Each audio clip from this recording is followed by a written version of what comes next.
Hey there, this is John Henny. Welcome back to another episode of The Intelligent Vocalist. I do so appreciate you spending this precious listening time with me. Today was a day where I was really thinking about breakthroughs. I just released a brand new course called Build Your Mix, and I've released the course to members of my singing school, and I'm really focused on creating content, not just myself, but also bringing in other great teachers and making this school a fantastic resource. So if you're interested in being able to work with me in an online format, do check out joinsingingschool.com. That's joinsingingschool.com.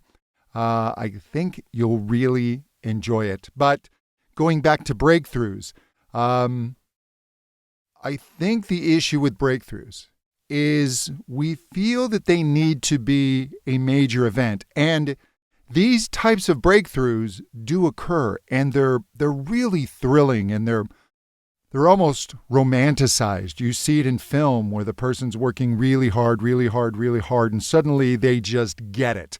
And once they've got it, they're a master of it. The skill doesn't backslide, and that's just not quite reality. These breakthroughs, they often occur when you're working with a teacher or a coach, or sometimes, and I admit this isn't fair, but a lot of times I will do teaching trips, and a student will be working with a teacher, and then they get in front of me and I do something that they recognize as a breakthrough. And what's happened is the teacher has really worked and prepared them for this, and I've just come at the problem in a different way. And so they've experienced this breakthrough. But these breakthroughs can be misleading because they are often these emotionally charged events. They're kind of exciting. You feel as if you've mastered something, and there's very often a fallback. When you look at the trajectory of learning a really difficult high-level skill, which singing is, it's an incredibly high-level skill, you will see that there will be a breakthrough, and then there is usually a drop away from the breakthrough. Whatever skill level that you achieved in this breakthrough, suddenly you're able to sing this note in a song, and it's flawless, and it's easy, and it's ringing, and it's powerful, and it's wonderful. And you go to do it the next day, and it's not quite there. It's not the same as it was the day before. And we view this as failure, and we start getting frustrated because we can't get immediately back to what we had felt as this intense event, as this breakthrough event. And what we don't recognize is the baseline level. What we are now seeing as failure is usually a higher level than what we were experiencing before the breakthrough.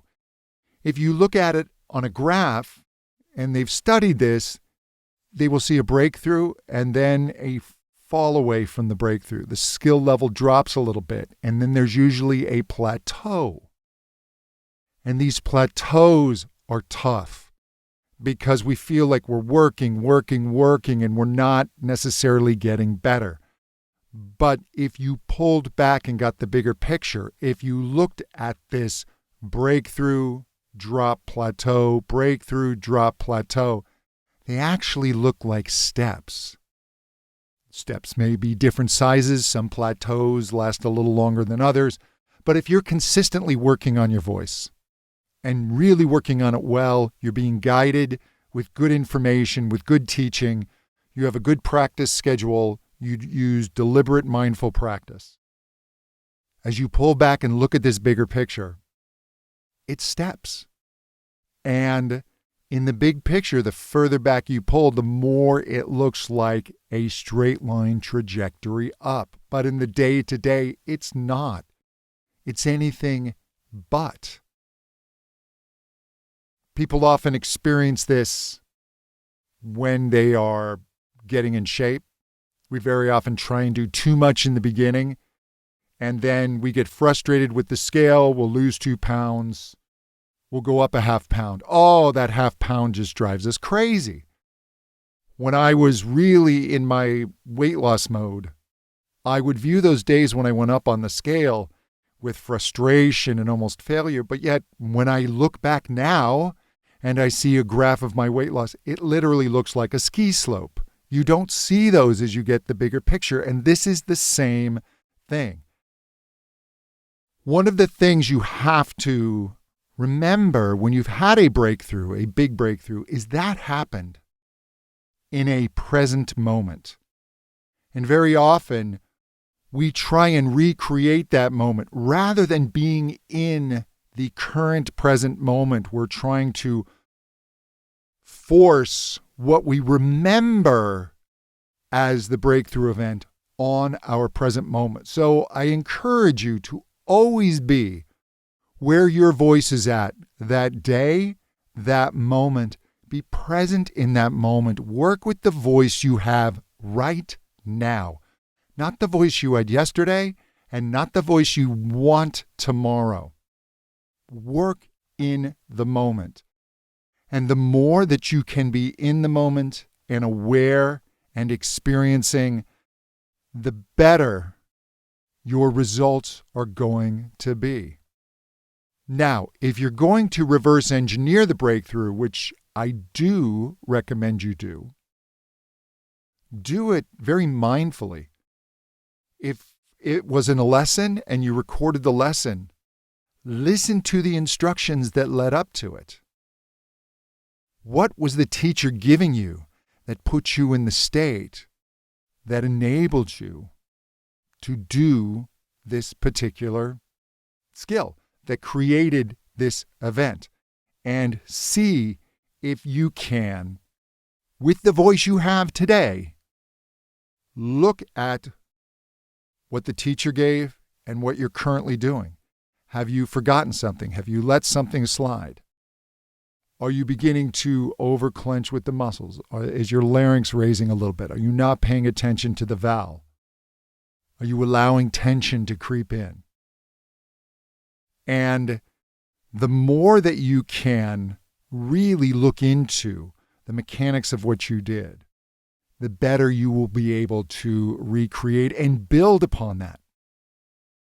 But more importantly, and the reason I wanted to do this podcast is I don't want you to miss the small breakthroughs. There are breakthroughs happening in your voice all the time. But very often, they are micro breakthroughs. And you will do an exercise, and all of a sudden, ooh, that feels better.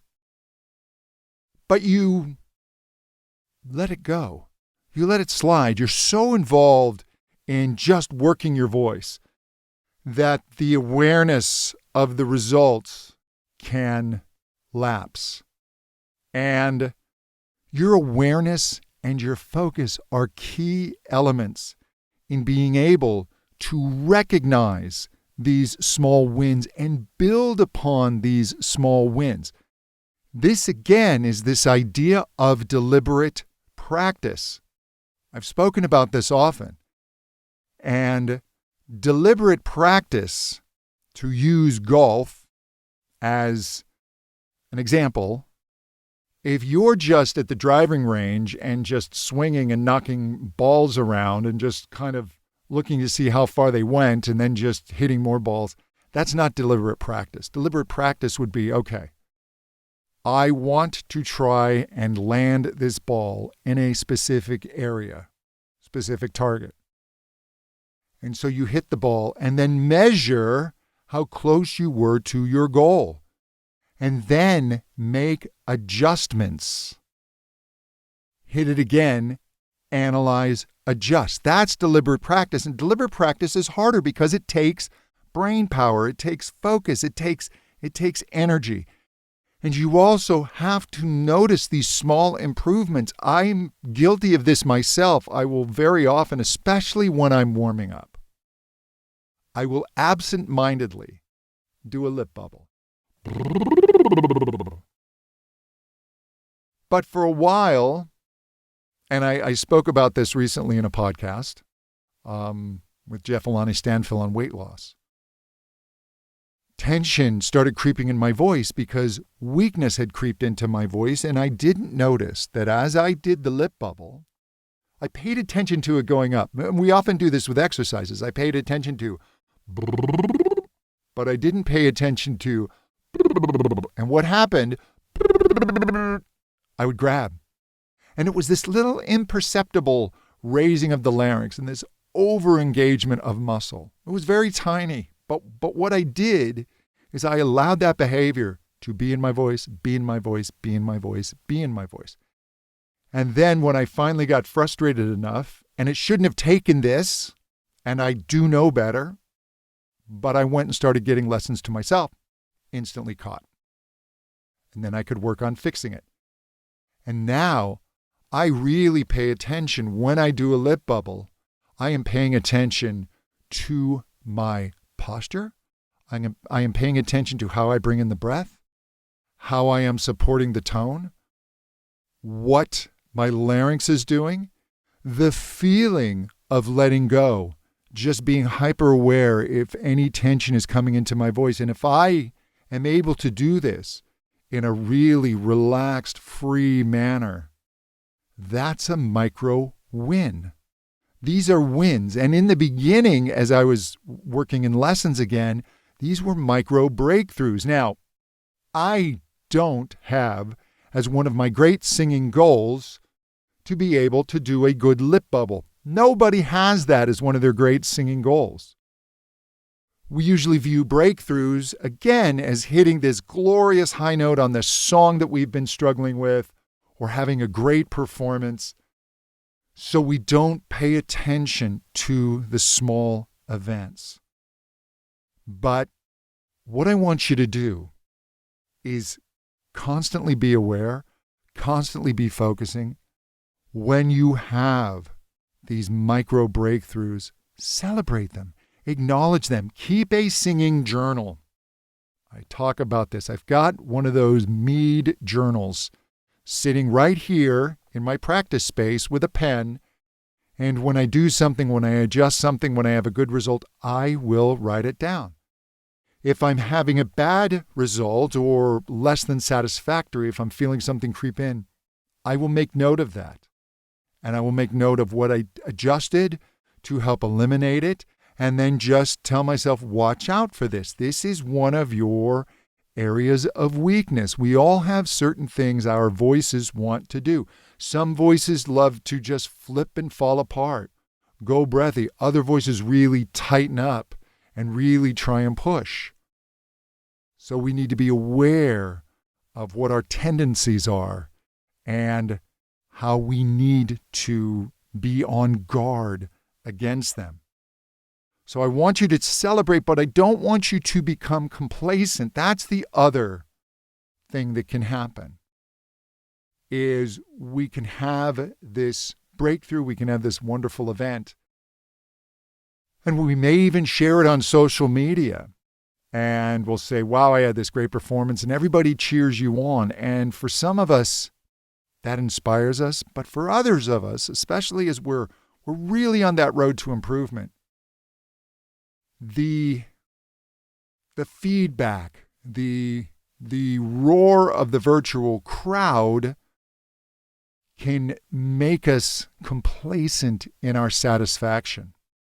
We've kind of gotten that reward. We've gotten that dopamine kick from having people say, yeah, that's fantastic. And, you know, there is an element to staying hungry with this and always wanting to improve, because you will never arrive. You know that place that you have in your mind, this picture of when I achieve this, when I make this much money, when I live in this type of house, when I'm able to do this with my voice. We have these things that may or may not occur. And if some of them do occur, these are always temporary, shifting events, yeah? Because ultimately, we shall shuffle off this mortal coil, and nothing that we currently have will be ours, right? All is vanity. Now, I don't say that to be morbid, but rather I say it to keep you pushing forward in the moment, celebrating your voice, but knowing that you'll never be done, that you're always improving. And at a certain point, a lot of the work we do is maintenance work. We're improving, but we're also maintaining what we have achieved, because let me tell you, the older you get, the quicker that this thing will start to collapse on you. This is forever. We're building a sandcastle, and the waves come in, and we're constantly rebuilding the sandcastle. And as the waves come in, we can make this castle higher, but we've also got to do work to keep the sandcastle functioning, to keep the sandcastle there. So just know that this is going to be a constant part of your life. Love practicing. Learn to love it. Learn to embrace it. And learn to have that awareness so you can find these micro wins and celebrate them. Take joy in the never-ending improvement in the process, and you will love singing for a lifetime. Hey, if you want to know more about me, please visit my website, johnhenny.com. Be sure to get my free straw warm-ups course. If you are interested in voice lessons, please click on the Lessons tab. And there's a little form that you will fill out. And when you fill out that form, you will get a coupon for a discount on a vocal evaluation. There is no obligation, but just having somebody either work with you or listen to a recording and give you feedback can be incredibly helpful and point you in the right direction. I wish I had done that when I was messing up my lip bubbles and letting that tension come in. If somebody had caught that for me, someone I trusted, I would have been able to start fixing it quicker. So it can really be a helpful event. And until next time, to better singing. Thank you so much. Bye-bye.